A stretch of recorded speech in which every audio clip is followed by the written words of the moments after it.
Vous écoutez Radio Taïwan International et c'est l'heure des musées.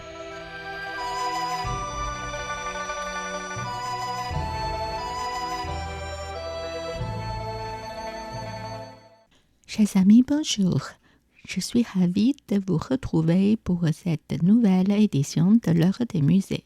La semaine dernière, nous avons commencé notre exploration du 7e signe du zodiaque chinois, le cheval. Aujourd'hui, notre voyage se poursuit avec les représentations du cheval de la période des 5 dynasties et des 6 royaumes jusqu'à la dynastie Yuan, en passant par la dynastie Song. Merci de vous référer à l'image 1 pour admirer déjà notre premier exemple. Représentation de chevaux dans une terre étrangère. Au-delà des frontières nord de la Chine proprement dite, s'étendent des steppes accidentées parsemées de sources et sillonnées de chaînes de montagnes. Cette scène de pâturage, en plus des chevaux, comprend également du bétail, des moutons et des chameaux, ainsi que des bergers et des chasseurs. Les figures sont habilement réalisées et imprégnées d'une vie qui suggère que l'artiste était familier avec le mode de vie nomade ou qu'il avait suivi un modèle authentique. Bien que le style diffère de celui de 5 dynasties et des Song du Nord, le trait fin révèle une maîtrise du pinceau qui distingue cette œuvre. Hu Gui excellait dans l'aventure de chasseurs et des scènes nomades pour représenter les chameaux et les chevaux. Par exemple, on dit qu'il utilisait des poils de loup pour leur donner un sens de raffinement et de la force. Image 2. Soin au cheval. Cette œuvre représente une terrasse bordée de pierres où un garçon soigne la crinière d'un cheval noir. Les traits du pinceau sont très fins et tendus et les détails sont finement rendus. Assis à l'ombre d'un arbre se trouve un homme vêtu de rouge avec une ceinture incrustée de jade, ce qui indique qu'il est membre du clan impérial. Il est assis sur un grand tabouret rond, aux pieds courbés et avec des entroises en dessous, créant une forme esquisse.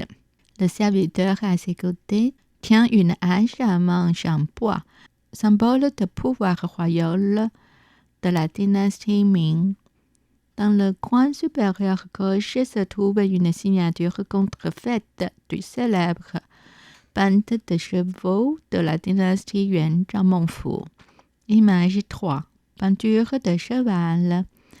Chen Juzhong, spécialisé dans la représentation de figures et de chevaux mongols.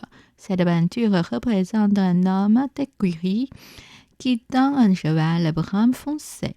La poitrine du cheval est épaisse et son arrière-train est arrondi. Le cheval avance lentement et régulièrement, vigile et veillant dans son apparence, fort et posé dans son comportement. Après la dynastie Song, on entre dans la dynastie Yuan pour parler d'une famille unique qui occupe une position primordiale dans l'histoire de l'art chinois. La famille de Zhao Mengfu. Image 4. Chevaux et arbres. Zhao Mengfu était un petit-fils de 11e génération du fondateur de la dynastie Song, mais il a également servi les dirigeants mongols de la dynastie Yuan en tant qu'érudit officiel.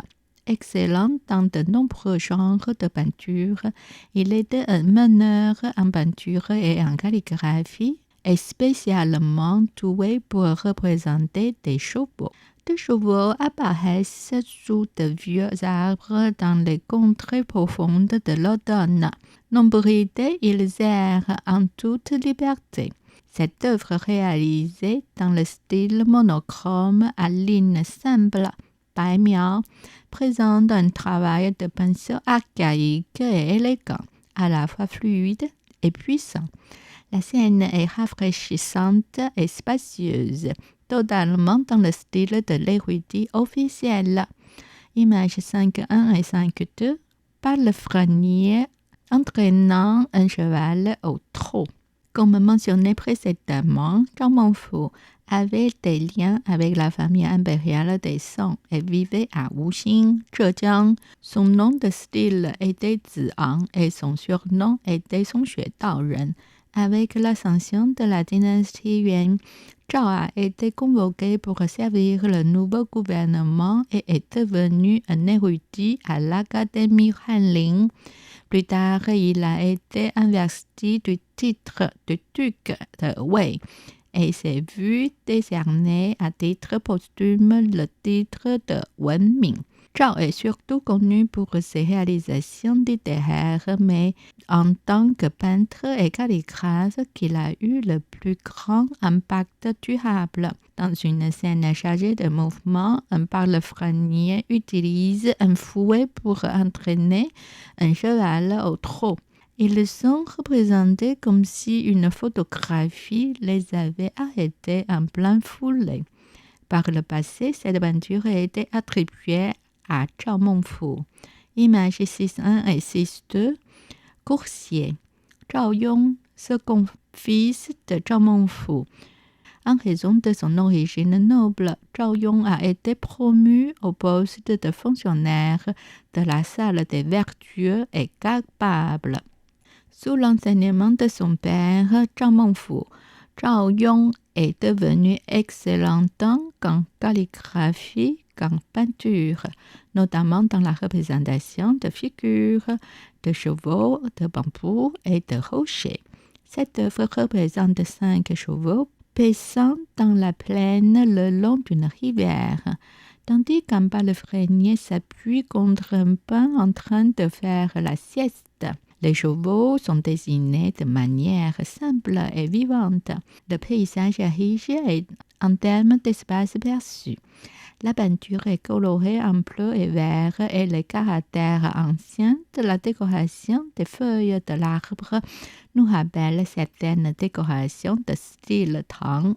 Images 7.1 et 7.2.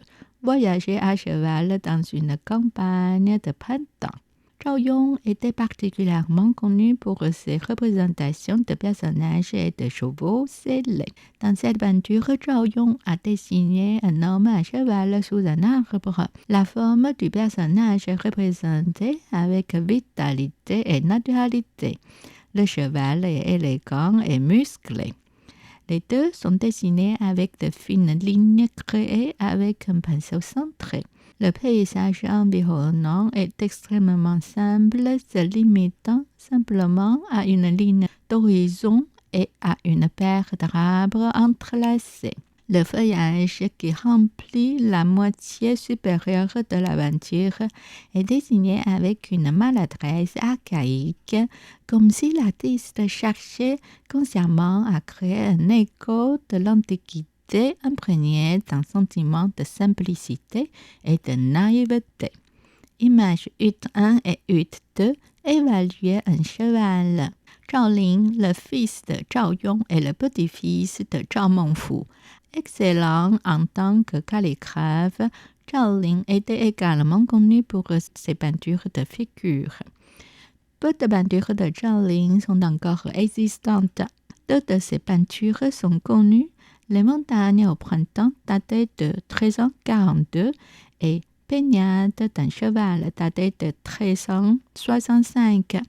Ce rouleau représente un vieil arbre entrelacé de vignes. Un homme vêtu de robe rouge et d'un chapeau noir est assis sur la racine de l'arbre. Au printemps blanc se trouve un cheval, la tête baissée, en train de manger de l'herbe. L'homme se concentrait sur la physionomie de l'animal. Le pli des robes et la crinière du cheval sont exécutés avec de fines et de puissantes touches de pinceau. La calligraphie dans l'inscription de Zhao Ling démontre fortement le style de la famille Zhao. Voilà, c'est ainsi que nous concluons cet épisode de l'émission En temps en lumière, la famille Zhao. Une famille remarquable, n'est-ce pas? Merci pour votre fidélité. Rendez-vous la semaine prochaine. En attendant, profitez d'une excellente semaine.